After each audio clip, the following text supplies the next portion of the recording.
말씀 계속해서 나누고 있습니다. 이미 저희 도시락 가지고 매일 성경이랑 같은 본문으로 쭉 가고 있는 거 알고 계시죠? 그래서 큐티를 하고 계신 분들이 너무너무 많을 거라고 생각을 하는데, 그래서 예레미야 쭉 지금 묵상하는 분들은 아마 많이 힘드실 거예요. 계속 심판받는다, 심판받는다, 이런 메시지만 반복되기 때문에 예레미야서 전체의 메시지는 사실은 결국 그 반복이에요. 네.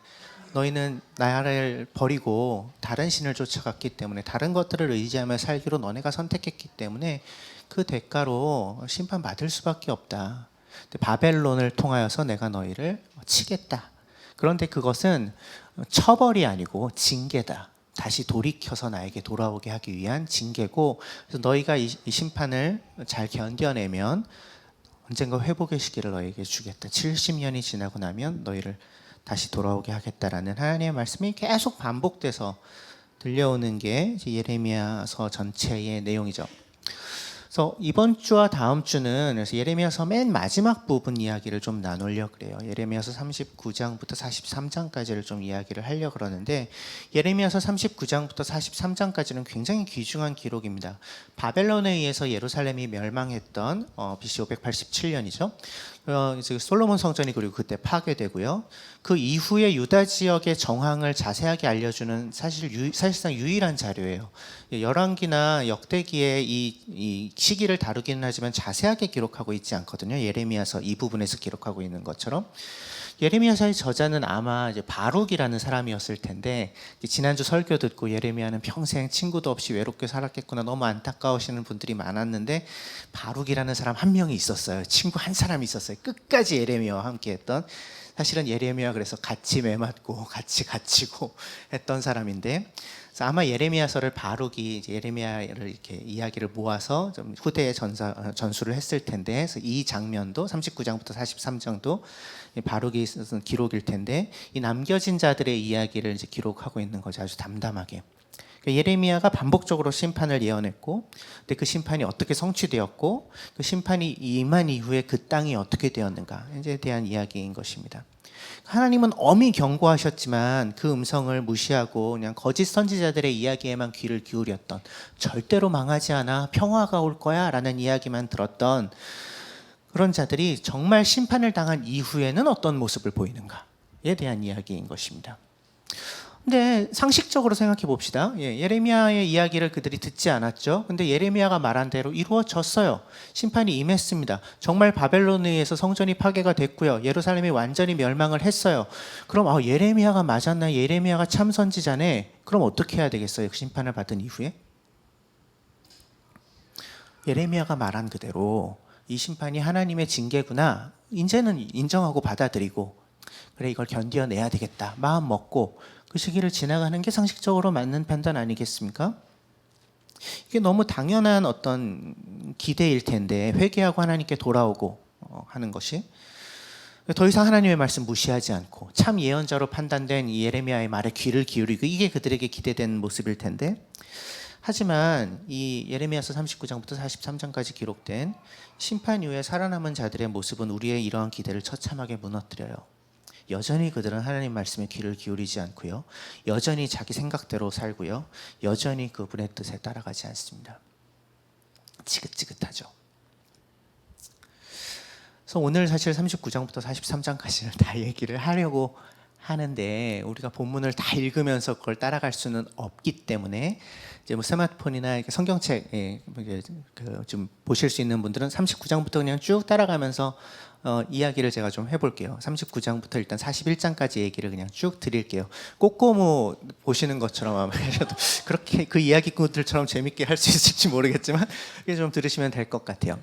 39장에서 1절부터 10절까지 이제 바벨론이 예루살렘을 함락한 이야기가 등장합니다. 이게 예루살렘이 멸망할 것이라는 예레미야의 예언이 이루어진 거죠. 그리고 39장 11절부터 이제 예레미야가 석방되는 이야기, 바벨론의 명령에 의해서 예레미야가 이제는 석방돼요.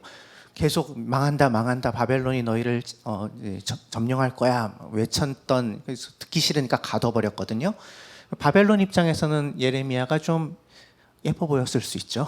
석방시킵니다. 그 이야기가 이제 40장 6절까지 이어져요. 40장에 이제 총독으로 바벨론이 그달리아라는 사람을 이제 예루살렘 지역의 총독으로 파견해요. 그래서 그 땅에 이제 바벨론의 통치를 하도록. 근데 그달리아라는 사람은 아마 그 지역 사람들한테 이미 좀 인심을 얻고 있었던 사람이었던 것 같아요. 그래서 그달리아가 바벨론 왕에 의해서 총독으로 임명되었다는 소식을 들은 이 흩어졌던 유다 군대의 지휘관들이 이제 모여듭니다. 다시 그달리아에게. 이 사람이 뭔가 제대로 된 지도력을 행사할 수 있을 것 같아 이런 기대를 가졌던 것 같아요. 그달리아가 그래서 이제 군 지휘관들과 나누는 이야기가 우리 바벨론 섬기기를 두려워하지 말자. 남겨진 이 땅에서 우리 한번 열심히 살아보자. 예레미야가 그동안 선포했던 하나님 말씀처럼 바벨론을 하나님이 징계의 도구로 사용하신 것 같으니 우리가 그걸 두려워하지 말고 그냥 받아들이자. 이런 이야기를 이제 나눠요. 달게 받자. 그래서 언젠가 정해진 때가 되면 하나님이 그 징계를 거두실 거고 회복을 우리에게 주실 거다. 뭐 이런 기대인 거죠. 그래서 그달리아의 지휘 아래 그 예루살렘의 그 지역의 백성들이 이제 안정을 좀 찾습니다. 유다의 그 남은 자들이 유력한 사람들은 사실은 다 포로로 잡아갔거든요. 별 볼 일 없는 사람들만 남아 있어요. 이 땅에는. 근데 그 사람들이 어느 정도 안정을 찾습니다. 사실은 B급 인물들인 거예요. 이 사람들은 누구도 인정해주지 않았던, 누구도 이 사람들이 힘을 가진 사람이야, 능력이 있는 사람이야, 똑똑한 사람이야, 백성들을 지도할 만한 사람이야. 그런 사람들은 다 잡아갔고 뭐 상식적으로 그렇게 행동하겠죠. 우리가 점령군이라도 얘는 뭐 별 볼 일 없어, 아무 일도 못해, 이런 애들만 남겨놨는데, 근데 그들에게 희망의 불씨가 이제 조금씩 보이기 시작하는 거죠. 근데 40장 이제 13절에 가면 이제 그달리아 총독에게 요하난이라는 사람을 비롯한 이 아까 그 유대 군 지휘관들이 모여들었다 그랬잖아요. 이제 요하난도 그 군 지휘관 중에 한 명인데, 요하난을 비롯한 그 지휘관들이 그달리아에게 당신을 암살하려는 음모가 진행되고 있어요. 이런 얘기를 전해요. 이스마엘이라는, 느다니아의 아들 이스마엘이라는 사람이, 이스마엘은 어떻게 소개되냐면 41장 1절에 왕족이며 왕의 대신이기도 한 이스마엘 이렇게 소개되거든요. 그러니까 왕족이에요. 왕족이지만 말씀드렸다시피 이게 직계는 아니겠죠. 반계겠죠. 별 볼 일 없는 사람인데 이 사람도. 그런데 왕의 대신이기도 했던. 근데 어떻게 근데 남아 있었어요. 이 그달리아는, 이 이스마엘은. 이스마엘이 당신을 암살하려고 그럽니다. 모압 왕이 이스마엘을 지켜서 당신을 암살하려고 하는 것 같아요. 이런 고발을 해요. 근데 그달리아가 그 말을 믿지 않습니다. 그럴 리가 없어요. 이렇게. 근데 늘 슬픈 예감은 틀린 적이 없죠. 얼마 지나지 않아 이 지휘관들의 예상이 사실로 드러납니다. 그래서 41장에 1절부터 3절까지 보면 이스마엘이 그달리아를 살해하는 얘기가 나와요. 이스마엘이 그달리아 총독을 죽입니다. 바벨론 총독을 죽이는 거죠. 왜 죽였을까요? 뭐 독립운동 같은 걸 하는 거겠죠. 다윗의 후예예요. 왕족입니다. 다윗 왕조를 끝내버린 이 바벨론이 미울 수밖에 없겠죠. 그래서 그 바벨론이 세운 총독 그달리아를 자기 나름대로는 징계한 것일 겁니다. 그거로서 뭔가 다윗 왕조를 자기를 중심으로 해서 회복하려고 하는 그런 마음도 있었겠죠. 그런데 이 이스마엘은 근데 그 뒤에 이어지는 이야기는 이 사람 정의롭지도 않고요. 하나님의 뜻을 행하지도 않는 사람이라는 게 너무 분명하게 드러나고, 결정적으로 10절에 가면 41장 10절에 가면 이스마엘이 이제 남은 백성들을 다 데리고 모압으로 넘어가려고 그래요. 그러니까 군 지휘관들이 아까 얘기했던 모압 왕이 이스마엘을 사주해서 당신을 암살하려고 합니다라는 우려가 사실로 밝혀진 거예요. 그러니까 모압 왕의 하수인이었던 거예요. 사실은 알고 보니.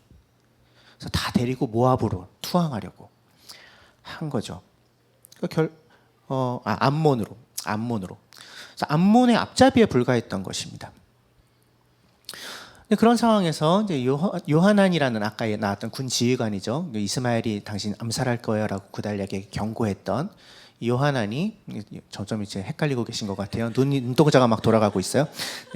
그달리아 총독 이스마엘 반란을 일으킨, 그리고 암몬에 투항한 사람 요하난 군 지휘관. 요하난이 이스마엘에게서 이제 백성들을 구출해내요. 그리고 이스마엘은 도망가고요. 그래서 결국 요하난을 중심으로 이스라엘 백성들이 다시 이제 그룹을 만들게 된 겁니다. 여기까지가 이제 41장의 이야기예요. 근데 어떤 상황인 것입니까? 뭐 이들의 마음이 어땠겠어요? 이 복잡한 이야기 속에 있어 이들이 어떤 마음을 가졌겠습니까? 이스마엘에게서는 구출됐어요. 그래서 다 이제 다른 땅으로 막 잡혀가게 되는 위기에서는 벗어났지만 새로운 두려움이 엄습해 올 수밖에 없죠. 17절과 18절 1장 17절에서 18절 강의 안에 있는데 같이 한번 읽어봅시다. 시작. 그들은 다 같이 이집트로 들어갈 작정으로 도망치다가 베들레헴 근처에 있는 게롯김함에서 쉬었다. 바벨로니아 왕이 아이감의 아들 그달리아를 그 땅의 총독으로 세워놓았는데 느다니아의 아들 이스마엘이 그를 죽였기 때문에 그들은 바벨로니아 사람들이 두려웠던 것이다. 이게 그들의 상황이에요. 이해가 되시죠? 바벨론이 세운 총독을 이스마엘이 죽였는데 그러면 바벨론 왕은 어떻게 반응하겠어요? 얘네들은 내가 세운 총독을 죽였어? 야, 쳐들어가 본때를 보여줘. 이렇게 반응할 가능성이 높다고 그들은 판단한 거예요. 뭐 상식적인 판단이죠. 그렇기 때문에 바벨론 왕이 다시 쳐들어와서 자기들을 죽일까 봐 그들은 두려워해서 어떻게 하려고 해요? 이집트로 도망가려고 합니다. 17절에 나오죠. 이집트로 도망가려고 해요. 그 두려운 바벨론, 우리나라를 완전히 멸망시켜버린 그 가공한 군사력을 가진 그 바벨론이 다시 쳐들어올 것에 대한 공포. 그들이 이미 겪은 일이거든요. 그거는 도저히 이길 수 없는 강대한 적군. 근데 이 진짜 부스러기밖에 안 남은 자기들로서는 정말 더더욱 맞서 싸울 수도 없는, 그냥 쳐들어오면 죽을 수밖에 없는 그 바벨론에 대한 공포가 이미 겪은 일이기 때문에 굉장히 현실적으로 그들에게 다가올 수밖에 없었겠죠. 그래서 이 두려움이 가득한 상황은 이제 새로운 선택을 그들에게 요청하는 것이 요구합니다. 그 선택을 요구받는 순간 어떻게 할 거야? 이제 뭘 선택해야 돼? 라는 선택을 요구받는 순간 그들이 할 수 있는 가장 최선의 일은 무엇이었을까요? 너무너무 두려운 상황이에요. 너무 두려운 강대한 위협이 눈앞에 다가와 있어요. 언제 죽을지 몰라. 근데 그때 할 수 있는 가장 최선의 일은 뭔가요?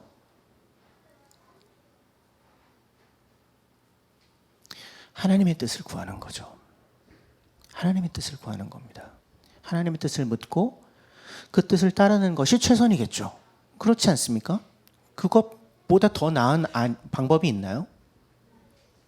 근데 마침 그들 중에는 누가 있어요? 예레미야가 같이 있어요. 와, 유일하게 참된 선지자라고 이미 판명된 예레미야가 그들 가운데 있어요. 이제 그들에게는 너무 다행스러운 일이죠. 그래서 42장 1절부터 예레미야에게 그 뜻을 물어보는 거예요. 1절부터 6절까지 제가 뭐 중간중간에 좀 생략을 해놨어요. 분량이 너무 길어서 같이 한번 읽어봅시다. 시작. 모든 군지휘관과 가랴의 아들 요하난과 온 백성이 모여서 예언자 예레미야에게 간구하였다. 예언자께서는 부디 우리의 간구를 받아주시고 여기에 남아서 우리 모두를 위하여 예언자님의 하나님이신 주님께 기도를 드려주십시오. 예언자께서 지금 보시는 바와 같이 많은 사람 가운데서 이제는 우리만 겨우 남아있을 뿐입니다. 그러니 예언자님의 하나님이신 주님께서 우리가 가야 할 길과 우리가 해야 할 일을 우리에게 알려주시도록 해주십시오. 예언자 예레미야가 그들에게 대답하였다. 잘 알아들었습니다. 여러분의 간청대로 내가 여러분의 하나님이신 주님께 기도를 드리고 주님께서 응답하시는 것을 아무것도 숨기지 않고 모두 여러분에게 알려드리겠습니다. 그들도 예레미야에게 약속하였다. 진실하고 신실한 증인이신 주님을 두려워하면서 맹세합니다. 우리는 정말로 예언자님의 하나님이신 주님께서 예언자님을 보내셔서 우리에게 전하여 주시는 말씀대로 행동할 것입니다. 우리가 예언자님을 주 우리의 하나님께 보내는 것은 그분의 응답이 좋든지 나쁘든지 간에 우리가 그 말씀에 순종하려 하기 때문입니다. 주 우리 하나님의 말씀에 순종하면 우리가 복을 받을 것입니다. 여기까지. 이런 다짐을 합니다. 최선의 선택을 한 거예요. 하나님의 뜻을 물어보겠다. 그 뜻을 따라가겠다.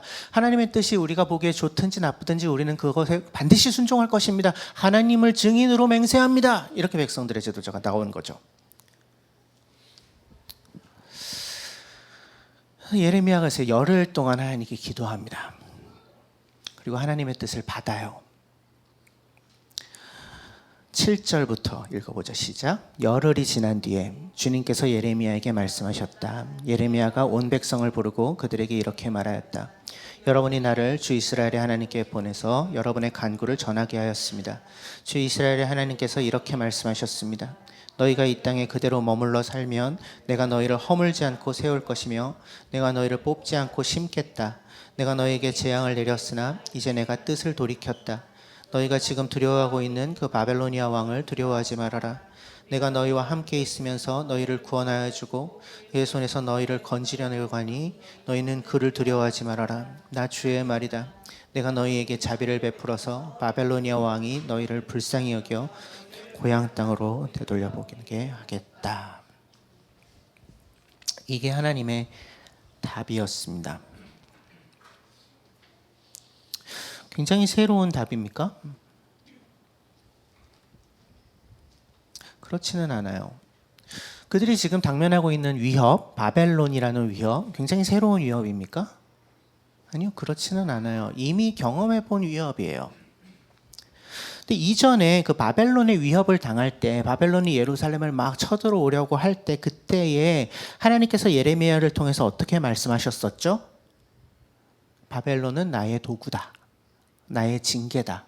달게 받아라. 언젠가 회복시키겠다. 이게 그때 주어진 하나님의 뜻이었어요. 그렇다면 똑같은 위협이 다시 반복될 때 지금 그들이 예상할 수 있는 하나님의 대답은 뭘까요? 아마 똑같은 대답을 하나님이 주실 것을 예상해 봄직해요. 그리고 실제로 똑같은 대답을 하나님이 주십니다. 예레미야를 통해서 이 땅에 머물러서 살아라. 바벨론 왕 두려워하지 말아라. 괜찮다. 내가 너희를 이제는 뽑지 않고 심겠다. 내가 널 살려낼 거야. 두려워할 필요 없어. 그 얘기를 똑같이 반복하시는데 놀라운 것은 무엇이에요? 백성들이 그 길을 따르지 않는다는 거예요. 43장 1절부터 7절까지 읽어볼까요? 시작. 주 하나님께서 그의 백성에게 지시하신 모든 말씀 곧 그들의 하나님이신 주님께서 예레미야를 보내셔서 그들에게 이르게 하신 이 모든 말씀을 예레미야가 온 백성에게 다 일러주었을 때에 요하난과 고집이 센 모든 사람이 예레미야에게 말하였다. 당신은 거짓말을 하고 있어. 주 우리의 하나님께서 당신에게 우리가 이집트로 가서 머무르게 해서는 안 된다는 말씀을 전하게 하셨을 리가 없소. 요나단과 모든 군지휘관과 온 백성은 유다 땅에 머물러 살라는 주님의 말씀을 듣지 않았다. 여러 나라에 흩어져 살다가 유다 땅에 살려고 돌아온 유다에 남아있는 사람을 모두 데리고 예언자 예레미야와 네리야의 아들 바로까지 데리고서 이집트 땅으로 들어갔다. 이처럼 그들은 주님께 순종하지 않았다. 왜 이러는 걸까요? 하나님의 말씀은 너무 분명했습니다. 그리고 그들은 이미 맹세했어요. 하나님이 어떤 말씀을 하시든 그 말씀이 우리에게 좋게 여겨지든 그렇지 않든 그걸 그냥 따르겠다고 하나님을 걸고 맹세까지 했음에도 불구하고 어떻게 반응해요? 당신은 거짓말을 하고 있어. 주 우리의 하나님께서 당신에게 우리가 이집트로 가서 머무르게 해서는 안 된다는 말씀을 전하게 하셨을 리가 없어. 그럴 리가 없어. 왜 이러는 걸까요?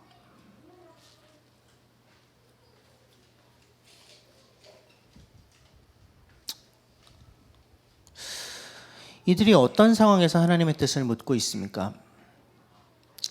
41장 17절에 나와요. 그들은 지금 어디에 있어요? 이집트로 들어갈 작정으로 도망치다가 이렇게 나와 있죠. 이집트로 가는 길 위에 이미 있어요. 사실은 이미 뜻을 정했어요. 이집트로 도망가기로 한 거예요. 왜냐하면 이집트만이 바벨론의 위협으로부터 우리를 구해줄 수 있을 사실 가능성이 있는 유일한 대안으로 여겼던 거죠. 실제로 그럴 수밖에 없는 상황이었고 현실적으로 봤을 때는 이집트로 이미 가고 있는데 이집트에 가서 피하려고 이집트의 힘을 의지해서 어떻게든 살아보려고 이미 결정을 했는데 그 상황에서 하나님의 뜻을 물어본 거예요. 그래서 이들이 기대했던 대답은 뭐였겠어요? 가도 돼. 맞아 그거.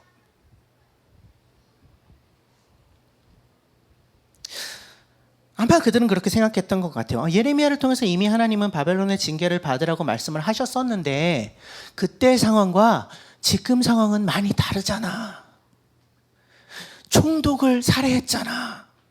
바벨론 왕이 우리를 봐줄 리가 없잖아. 상황이 달라졌잖아. 그러니까 하나님의 뜻도 달라졌지 않았을까? 어떻게든 우리를 살려내는 것이 그분의 뜻일 것이 분명하고, 그렇다면 이집트로 도망가는 것이 유일한 방법이고, 그럼 하나님의 뜻이 이집트에 가서 그러면 잠시 몸을 피해서 살아라 라고 바뀌지 않았을까?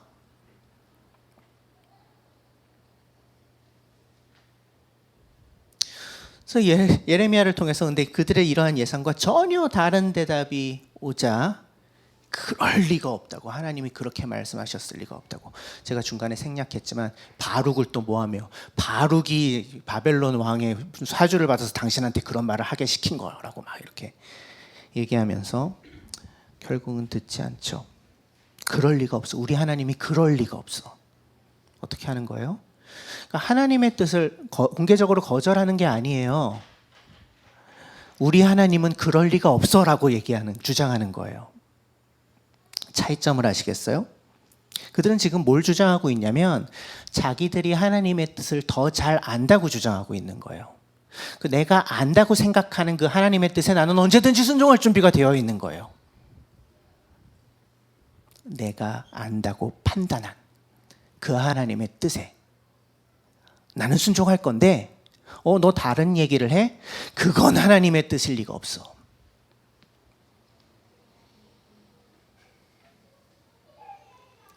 하나님의 뜻에 대한 나의 생각이 가장 옳다고 주장하고 싶은 유혹은 우리 모두에게 굉장히 실제적인 유혹입니다. 특히 그것이 내가 필사적으로 믿고 싶어하는 어떤 것과 결부되어 있을 때는 더더욱 그래요. 이들의 상황처럼 외부적으로는 이미 상황이 결정된 것 같아 보입니다. 이미 이집트를 향하고 있어요. 바벨론에 대한 공포에 대한 그들의 대책, 그들의 방향은 이미 정해져 있습니다. 예루살렘 멸망으로부터 어떠한 교훈도 얻지를 못한 거예요, 이들은. 이집트로 내려가는 것만이 기정사실처럼 보였습니다.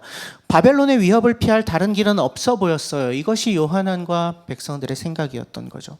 그리고 자신들이 가지고 있는 그 생각과 상식에 하나님의 뜻이 당연히 부합할 거라고 그들은 강력하게 믿었습니다. 하지만 하나님의 뜻은 그들의 생각과 전혀 달랐죠. 그러니까 그들은 뭘 선택해요? 자신들의 생각을 선택해요. 자신들의 상식을 선택합니다. 자기들이 보기에 가장 현실적이고 효율적이어 보이는 대안을 선택합니다. 그 굳은 맹세에도 불구하고 매우 적극적으로 하나님의 뜻을 거절해요.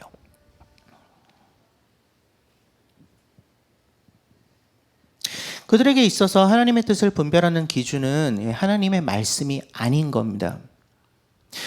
그들에 있어서 하나님의 뜻을 분별하는 기준은 자신들의 상황, 정황, 자신들의 판단, 상식, 이런 것들인 거죠. 이 상황에서 하나님이 그렇게 말씀하실 리가 없다는 거예요. 이 정황 속에서 하나님이 그렇게 일하실 리가 없다는 겁니다. 그들에게 하나님은 자신들의 생각과 판단을 그냥 뒷받침해 주는 것 정도의 존재인 거죠. 우리도 이렇게 하나님을 대할 때가 혹시 많지는 않습니까? 많은 사람들이 하나님의 뜻을 구하는 기도를 드립니다. 예를 들어 이 사람을 만나는 것이 하나님의 뜻인가요? 또 이 직장을 가는 것이 하나님의 뜻인가요? 물어보고는 해요. 근데 솔직하게 내면해 보죠. 그런 질문을 왜 하죠, 우리가? 진짜 하나님의 뜻이 궁금해서 하나요? 아니요, 내가 실패하고 싶지 않아서 해요.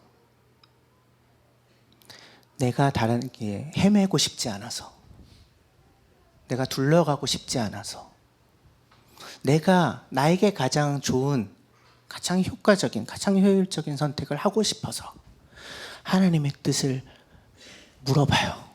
이게 하나님의 뜻입니까? 근데 사실은 답정너예요. 답은 이미 정해져 있어요. 죄송합니다. 하나님은 대답만 하면 돼. 이런 태도로. 그래서 실제로 어떤 일이 벌어져요? 하나님의 뜻이 그래서 하나님, 나의 뜻은 뭐 예를 들어 그 사람 만나지 않는 게 내 뜻이야, 뭐 이렇게 했다고 쳐요. 근데 나의 모든 정황과 나의 모든 마음과 나의 모든 상황과 이거는 그 사람을 만나야만 되는 상황이야. 이 결혼을 해야 되는 상황이야. 그럼 정말 뭘 선택하죠? 대부분의 경우에 솔직히 이게 하나님의 뜻일 리가 없어. 어디를 봐도 이게 맞는데? 요한안과 똑같이 반응하죠. 우리의 모습을 보는 것입니다. 이들에게서. 그래서 내가 생각하기에 반드시 성공할 법한 어떤 방법이 있으면 그 방법과 다른 하나님의 뜻이 주어졌을 때 자주 우리 또한 그 뜻을 거절하고는 하는 거죠. 근데 이것보다 더 최악은 뭔지 아십니까? 아예 묻지 않는 거예요. 물어보면 약간 사실은 신앙생활 좀 하신 분들이 그래요. 네, 조금 아는 거야. 하나님께 여쭤보면 정말 마음을 다해서 여쭤보면 뭔가 내가 원하는 거랑은 다른 대답을 하실 수도 있다는 걸 알아. 그러니까 안 물어봐. 그냥 선택해. 그냥 일단 저질러. 그게 더 최악이죠.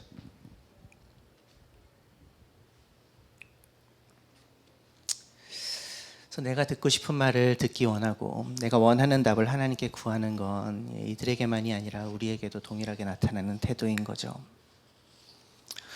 그럼 정말 하나님의 말씀에 순종하는 것이 언제 드러나겠습니까? 나의 뜻과 나의 상식과 나의 판단과 나의 생각과 다른 하나님의 뜻이 그분의 말씀을 통해 나에게 주어졌을 때 그때 내가 어떤 선택을 하느냐, 결국 거기서 판가름이 나겠죠. 그러니까 나의 뜻과 내가 생각한 것과 하나님의 뜻이 같으면 그거는 감사한 일이죠. 네, 그건 좋은 일이에요. 그냥 그거 선택하면 되니까 아무 문제가 없어요. 근데 거기서는 뭐 신앙이 드러날 일은 별로 없어요. 그냥 내가 좋은 거 결국은 선택한 거니까. 정말 신앙인의 모습이 언제 드러나냐? 이것이 다를 때, 말씀이 나의 생각과 충돌할 때 나타나죠. 그때 뭘 선택하는가?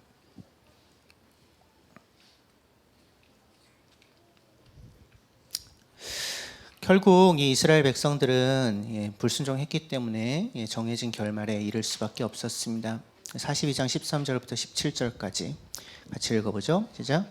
너희가 나 주 너희 하나님의 말에 순종하지 않고 이 땅에 머물러 살지 않겠다는 것이냐? 그것만은 안 되겠다는 것이냐? 오직 이집트 땅으로 들어가야만 전쟁도 겪지 않고 비상나팔 소리도 듣지 않고 먹을 것이 없어서 굶주리지 않아도 되니 그리로 가서 거기에서 살겠다는 것이냐? 유다의 살아남은 자들아, 너희는 이제 나 주의 말을 들어라. 나 만군의 주 이스라엘의 하나님이 말한다. 마침내 이집트 땅에서 머물려고 그곳에 내려가기로 작정한 모든 사람은 거기에서 전쟁과 기근과 연병으로 죽을 것이다. 내가 그들에게 내리는 재앙에서 아무도 벗어나거나 빠져나가지 못할 것이다. 예레미야를 통해서 전해졌었던 그 답은, 그러니까 바벨론의 치하에서 사십시오, 이 땅에 그냥 머물러 사십시오라는 그 답은 예루살렘 멸망 전에 그들이 들었던 이야기와 전혀 다를 바가 없었습니다. 바벨론은 나의 채찍이니 달게 맞아라, 언젠가 너희를 회복시킬 날이 온다라는 그 말씀과 전혀 다른 말씀이 아니었죠.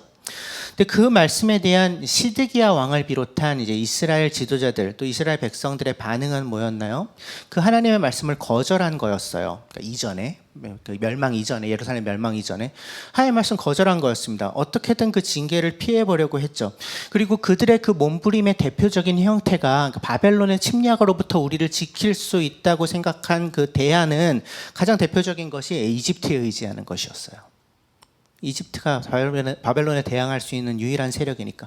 이집트야말로 바벨론으로부터 우리를 보호해줄 우리의 피난처다. 이집트야말로 바벨론의 침공으로부터 우리를 보호해줄 수 있는 구원자다라는 생각을 그들이 가졌었어요. 이전에. 하나님이 아닌 다른 힘을 의지해서 그 위협으로 벗어나려는 모든 시도들, 그것이 가능하다. 하나님이 아닌 다른 것에 기대서 이 어려움으로부터, 이 위협으로부터, 이 두려운 상황으로부터 벗어나는 것이 가능하다. 라는 그 모든 시도들의 대표적인 형태가 이집트에 기대는 거죠. 실제로 예레미야서 37장 같은 경우에 시드기야의 요청에 의해서 이집트가 바벨론을 치러 올라오는 그런 이야기가 기록되어 있기도 하고요. 근데 예레미야서는 반복해서 얘기해요. 이집트를 의지하지 마라. 이집트를, 그들이 너를 구원해 줄 수 없다. 이집트를 비롯한 외세를 의지하는 건 하나님을 버리고 떠나는 일이고, 하나님을 경외하는 마음이 없는 일이고, 하나님의 징계를 그런 방식으로 피하려고 드는 것은 결국 더 큰 징계를 불러올 뿐이다. 하나님만이 구원자가 되시고, 하나님만이 피난처가 되시고, 하나님만이 우리를 구하실 수 있는 분이라는 것을 실제로 거절하는 것이기 때문에, 다른 것에 기대어 사는 것이기 때문에 하나님에 대한 또 다른 반역이 되는 거죠. 이집트에 의지하는 것이. 그래서 그들의 이러한 믿음, 이집트에 의지해서 이 두려움을 피할 수 있을 거라는 그러한 믿음은 이미 틀린 것으로 판명이 되었습니다. 예루살렘의 멸망과 함께. 그런데 또 똑같은 방식을 택하는 이 이스라엘의 남은 자들을 보면 하나님이 안타까운 마음을 토로하시는 거예요. 너희가 정말 꼭 그렇게 하겠다는 거냐? 그것만은 안 되겠다는 거냐? 이 마음이 느껴지세요? 도저히 그렇게는 못 하겠다는 거냐? 내가 너희에게 여기에 머물러서 살려고 하는데, 내가 너희를 살려주겠다고 하는데 도저히 그것만은 못 하겠다는 거냐? 이집트로 결국 가야만 하겠다는 거냐? 거기에 가서 가야만 전쟁을 피할 수 있고 배불리 먹고 살 수 있다고 너희가 정말로 믿고 있는 거냐? 내가 말한다. 너희는 죽음을 피할 수 없을 거야. 아무도 빠져나가지 못할 거야. 정해진 결과죠. 순종하지 않은 자들에 대한 엄중한 심판의 경고죠.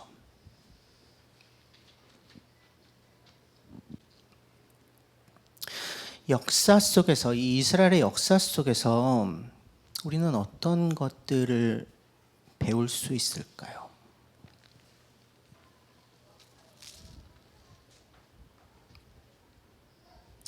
결국 하나님에 대한 우리의 마음, 우리의 태도, 우리가 실제로 그분을 어떻게 여기고 있는가에 대한 결정적인 이 판가름은 부대끼는 순간에, 그러니까 나의 생각과 나의 판단과 나의 상식이 하나님의 말씀과 하나님의 뜻과 대치되는 순간에 내가 어떤 선택을 하느냐에 의해서 분별됩니다.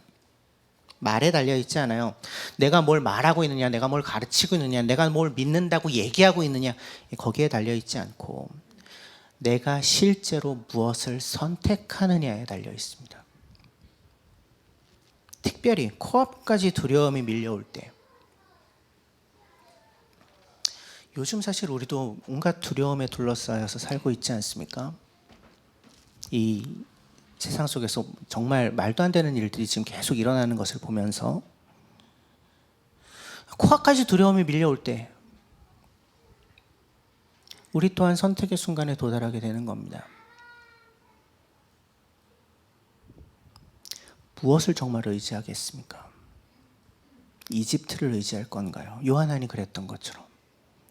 아니면 하나님께 다시 나아가서 하나님이 이러한 두려움이 가득한 상황 속에서도 우리에게 어떤 뜻을 품고 계신지를 한 번 더 물어보고, 열흘 동안 응답이 없으신 하나님 앞에 꾸준히 나아가 계속해서 질문하고, 열흘이 지나고 나서야 응답하셨던 그 하나님의 음성을 신실하게 전했던 예레미야 같은 선택을 할 건가요?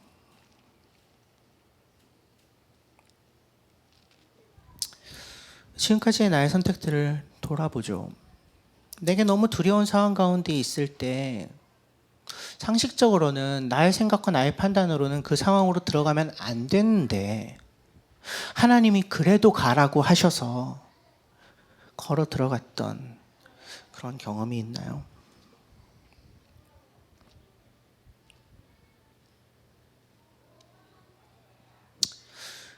우리의 신앙은 우리의 행동을 다른 사람들과는 전혀 다른 것으로 인도합니다.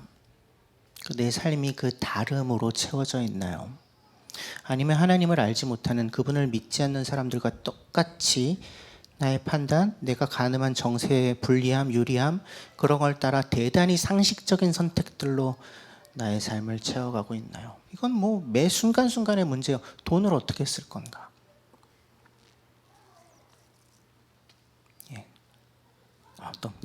그만 얘기할게요. 네. 하나님께 묻고 있냐는 거예요. 하나님의 뜻을 구하고 있냐는 거죠. 말씀의 귀를 기울이고 있냐는 것입니다. 그렇게 예레미야의 길을 가고 있냐는 거예요. 예레미야는 여러 번 하나님께 탄원해요. 주님, 저 괴로워 죽을 것 같아요. 주님이 저한테 말하라고 시키는 그거 내가 전하는 거 전 못할 것 같아요. 너무 힘든 일이에요. 그럴 수밖에 없잖아요. 상황을 지난주에 다 얘기해 드렸잖아요. 지난주에. 원하지 않았어요. 하지만 하나님 말씀이기 때문에 그냥 전했습니다. 결국 전했죠. 눈물의 선지자라고 불리면서. 그러니까 요하난이 선택한 길과는 정반대의 길에 서 있었던 거죠. 당연한 것 같아 보여도 하나님의 뜻을 여쭙고, 안 될 것 같아 보여도 하나님의 말씀을 끝까지 전하려고 성실했던 사람, 하나님의 사람. 하나님은 지금 오늘 우리도 그러한 삶을 살라고 초대하고 계시다고 믿습니다. 그래서 오늘 우리의 삶의 정황 속에서 여러분은 어떤 말을 듣고 있습니까? 어떤 인도를 구하고 계신가요? 무엇에 기대어서 살려고 합니까? 어떤 것이 나의 안전을 정말 지켜줄 수 있다고 진짜 믿고 있나요? 그 선택의 상황들이 끊임없이 우리의 눈앞에도 있지만, 거기서 누구의 길을 따를 것입니까? 요하난의 길입니까? 예레미야의 길입니까?